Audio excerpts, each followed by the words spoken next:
What's up, everybody? True Boxing here. Thanks for coming back to get hit with the truth. So today we are doing the 2024 mid-year top 10s, and this is going to be on the 160-pound middleweight division, as we will see the updated rankings at the halfway point. Now, before we get into that, if you could smash the like button, leave a comment, or subscribe to the channel. I really do appreciate any and all support that I can get as I continue to build my channel here.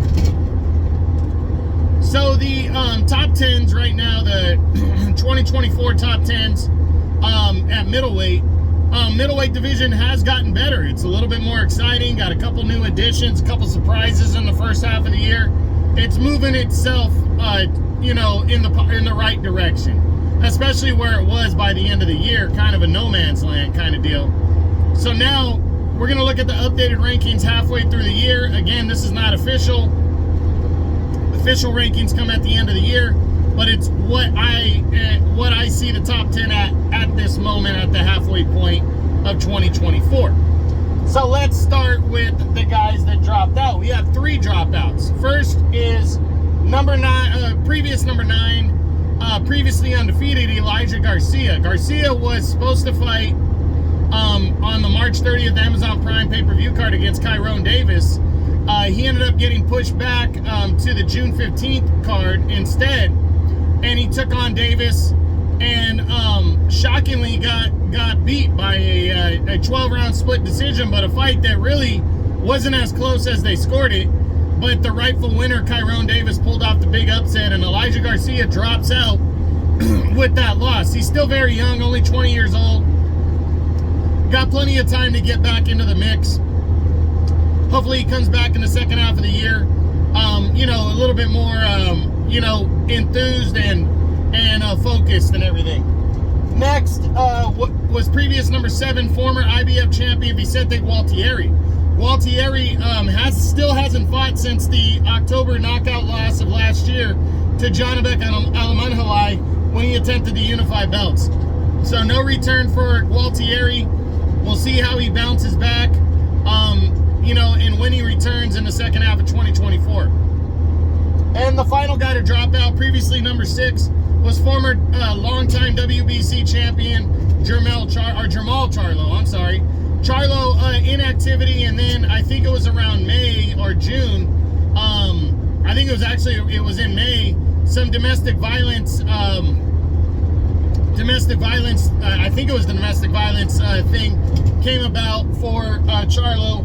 And the WBC decided to strip him following that and upgrade Carlos Adames the full champ. So considering Charlo has not fought in this division in over 3 years now, and he only returned last year at super middleweight, I can, in good conscience, am not keeping him in the middleweight top 10 anymore. He could bounce back, fight here at middleweight before the end of the year. If he does, I'll happily rank him back, but right now he's out. So now we start with the top 10. Number 10 is former, now 2-time world title challenger Terrell Gausha. He was not ranked coming into the year.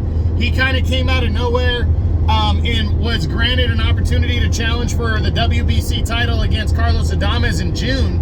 And he really put out a good effort in a fight that was scored way too wide for Adames. It was a close fight that really could have went either way, and Gausha really gave a good account of himself, but came up short. For Gausha, I just hope he bounces back in the second half of the year. He's the perfect kind of guy for guys to test themselves against, a gatekeeper, and that's fine. Come and test him out and give him an opportunity and see how you do. And that's how I see Gausha. So hopefully he gets some kind of opportunity in the second half of 2024. Next at number 9, dropping 1 spot from number 8, is Austin Williams, Ammo Williams. Williams was supposed to fight Connor Coyle in February. Coyle had to back out. Williams went forward, scored a knockout victory, and then got a huge opportunity to compete in the 5 vs. 5 Matchroom versus Queensberry card that took place on June 1st. But he had a tall order in undefeated Hamza Shiraz. But he really gave a really good account of himself. It was a really good battle between him and Shiraz. But Shiraz just broke down Williams and would stop him, handing him his first defeat in, I believe it was the 10th round, as Shiraz remained undefeated. For Ammo, he's the WBC's number 8 contender. He's gonna have to get back into the mix, but he's young enough, and I think he will get back into the mix. And I applaud him for taking on Shiraz, to be honest. Next at number 8 is contender Shane Mosley Jr. We know Mosley was number 10. He has only fought one time in 2024, and that was at 168 pounds. But I got to give him credit because he's still ranked right here in the in the middleweight division. He's ranked number 4 by the WBA and the IBF. And he moved up to take on a returning Danny Jacobs and soundly defeated him over 10 rounds. Shane Mosley is in a groove. He's been in a groove, and I'm looking forward to seeing if he gets an opportunity at a title or something, at least an eliminator, before the end of the year, because he absolutely deserves it. Next at number 7 is, one second, guys. Next at number 7 is the contender, middleweight contender, Kyrone Davis. Davis came into the year not ranked in this division, and he surprised the hell out of everybody on June 15th when he took on Elijah Garcia. I mentioned it earlier. Outworked them, outboxed them to a convincing 12-round, split decision. He deserved the victory by a wider margin, but as long as he got the victory, I think that's all that counts. It was a big win for him, biggest of his career, and now, you know, he should get some love. His highest ranking is number 12 by the WBA, but I guarantee you he's going to get a little bit more love than that, and I think I'm hoping he gets some kind of opportunity in the second half of the year. Next is former junior middleweight champion at number 6 is junior middleweight champion Liam Smith. He drops 2 spots from number 4. Inactivity is a little part of that, but also just guys moving ahead of him.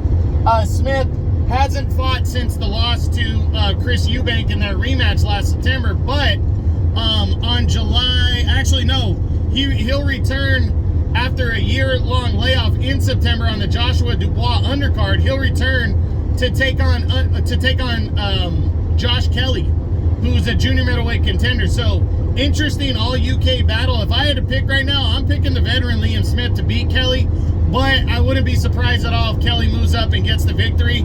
But it's a really good matchup. If Smith gets the victory, he's right back into the mix, into the serious mix, and he's right there. His highest ranking right now is number 6 by the WBC.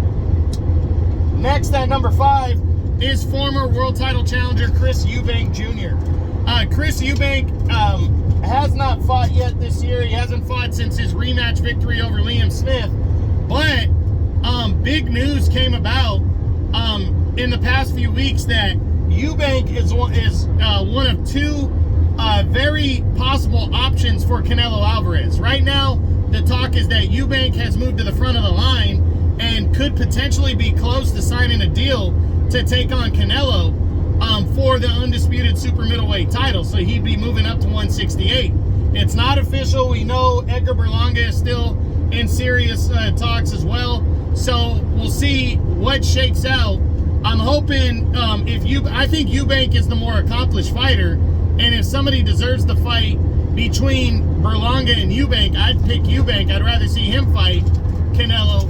But you know, we'll see. And if he doesn't get the fight, I'm interested in seeing who he decides to fight instead. His highest ranking right now is number 3 in the WBC, and he might be willing to go after a world title finally. He has a big enough name, so we'll see what shakes out for Eubank. Next at number 4 is the undefeated, top-rated challenger, Hamza Shiraz. He wasn't ranked coming into the year, and he moves all the way to number 4. He had 2 big victories. First, in February, he took on former world title challenger Liam Williams, and he dominated Williams and stopped him in the very first round to remain undefeated. And then he returned on the June 1st 5 versus 5 card to take on Austin Ammo Williams in an all undefeated middleweight battle, and in a really good fight. He was doing well, controlling the action, and Ammo was right there with him in a competitive bout, but he proceeded to break down Ammo Williams and stop him in the 10th round to remain undefeated. Now he is set to challenge for the European middleweight title on the Joshua Dubois undercard, as he will take on little-known Tyler Denny. But a victory there, and I think he'll be challenging for the world title because he is currently the WBC and WBO's #1 ranked contender. But I really believe that that he's got a chance to fight Hamza Shiraz. I mean, he has a chance to fight Janibek Alamanalai or Carlos Adames. But one thing that might throw a monkey wrench in Shiraz getting that is Bob Arum wants to, if the Gervonta Tank Davis and Vasily Lomachenko fight happens, he wants that pay-per-view card to be all PBC versus all top-ranked guys. Right now, he has Janibek under his stable, and that's the easier fight for Shiraz to make. And Carlos Adames is under the PBC label, or stable. So that would be the monkey wrench right there, is attempting to unify belts, getting that fight to happen. That would throw Shiraz into waiting a little bit longer. But if he does wait a little bit longer, in 2025, he'll be challenging for 3 of the 4 middleweight titles because he'll get the winner of that fight. So, gonna be interesting to see how Shiraz's 2024 shakes out and what happens. And a lot is revolving around Tank Davis and Vasily Lomachenko. 1,000 feet. Use the right lane. Next at number 3 is the reigning WBA champion Erislandy Lara. Lara returned to action finally after it was almost 2 years out of the ring, and he took on Australian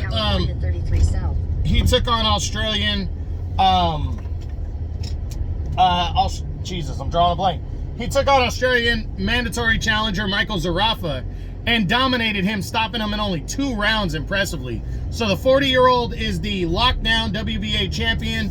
No news on what he's going to do next. I do believe Lara could get a unification bout with Carlos Adames, but if the Tank Davis Vasily Lomachenko fight gets if that fight happens, I really do believe Bob Arum is going to want to do the all PBC and all top rank card. And I really think there's a good chance we could see Adames attempt to unify against Janibek Alamanalai if Janibek gets by Andrei Milikevich. So it's going to be interesting to see what happens with Lara. I just hope Lara returns and fights somebody in the second half of the year. Kyron Davis, after beating Elijah Garcia, somebody. I hope Lara defends his title just against anybody would be good. A top 10 guy preferably, but just to see him back and fighting twice in 1 year would be fucking fantastic. So we'll see. Next at number 2 is the reigning WBC champion Carlos Adames. Adames got the good luck of being upgraded to full champion, and then would officially announce his first title defense against Terrell Gausha on the June 15th Tank Davis and David Benavidez co-headline card. Adames, kind of a lackluster effort against Gausha. He came in a solid favorite. Gausha boxed well. It was an interesting battle. Really was a fight that I thought could have went either way. He got a wider than he deserved decision, but he got the decision and retained his WBC title. As I've been saying, I really believe unification is highly likely for Carlos Adames next, either against Janibek Alamanalai, which would take place on a big undercard to Tank Davis Vasily Lomachenko undercard if the fight gets made, and if not, I really could see him unifying belts against WBA champion Erislandy Lara because they're both PBC guys. So I really think Adames has a big second half of the year coming at him, and if he doesn't get either one of those guys, possibly he fights his mandatory challenger and undefeated Hamza Shiraz, but we'll see what happens. Finally, at number 1 is the undefeated WBO and IBF unified champion Janibek Alamanalai, Kazakh style. He is set to return this weekend, July 13th. He is taking on Andrei Mikhailovich as he defends his 2 belts. Mikhailovich is his highest rated IBF challenger as the number 3 guy. There is no number 1 and 2 right now. I'm hoping the IBF is considering this a mandatory title defense because I want to see Janabek get the opportunity to unify belts next. And I hope the Carlos Adames fight comes together. If not, if the Carlos Adames fight does not come together, I really hope Janabek faces Hamza Shiraz before the end of the year. So we'll see what happens for Janabek and what he does next. Finally, the top 5 fighters that are not in the the top 10. These are the top 5 guys based on where they're ranked in the 4 governing bodies. So we start with undefeated Myram Nursultanov. He's the WBC's number 2 contender. He has not fought yet this year. I think he's waiting to see how everything shakes out. I wouldn't be surprised if he gets an opportunity to fight Adames, but I really think it's more likely going to be like some kind of a final eliminator maybe. But we'll see, because, hey, if it's a final eliminator, he might get a crack at Hamza Shiraz by the end of the year. So just a lot of moving pieces. Going to be interesting to see what happens for Nursultanov. Next is Connor Coyle, the undefeated WBA number 2 contender right now. Coyle, I think, is in the same boat as Shiraz. He's waiting around to see what happens with Erislandy Lara, the WBA champion. I'm sure he wants a crack, and I'm sure he'd be appreciative. Lara's probably going to lean in another direction next, but I wouldn't be surprised with how long he was out of the ring if they order Lara to fight Coyle. But I think it's more likely, and maybe rightfully so, that Coyle fights the next highest rated contender in a final eliminator to guarantee himself a title shot next year. We'll see. Next is former world title challenger Denzel Bentley. Denzel Bentley returned against a veteran, I'm forgetting the guy's name, in his last fight, and got a knockout victory. Actually, it was against Danny Dignam, who had lost to Janabek last year, I believe. He took on Dignam and stopped him in 2 rounds, and, a good way to bounce back from the loss to Nathan Haney. And somehow he's rated higher than Nathan Haney, as he is the WBO's number 2 ranked contender right now. Now, do I believe he's going to get an opportunity against Janabek after Janabek already beat him? No. But he might be ordered to earn that fight against Hamza Shiraz, who's the WBO's number 1 ranked contender. If Janabek goes to unify belts against Carlos Adames, I think it's possible the WBO orders Shiraz and Bentley to happen in an all-UK battle that could take place like on the Tyson Fury Alexander Usyk undercard by the end of the year. And then the winner will get a chance at Janabek next. So Bentley has put himself in an interesting position that could prove profitable for him. Next up is Andre Mikhailovich. Mikhailovich. He's the IBF's number 3 contender. He's undefeated, and his opportunity is here. He's not getting an opportunity for 2 belts. He's getting a shot, 1 belt. He's getting a shot at 2 belts. This Saturday, July 13th, he will challenge Janabek Almanhalai, Kazakh style, for the unified WBO IBF title. Big time opportunity for Mikhailovich here. I'm picking Janabek to stop Mikhailovich, but if Mikhailovich is the real deal, he'll have half of the titles at 160 around his waist this weekend, and we'll see what kind of statement he makes in defeat. So that's what's going on there.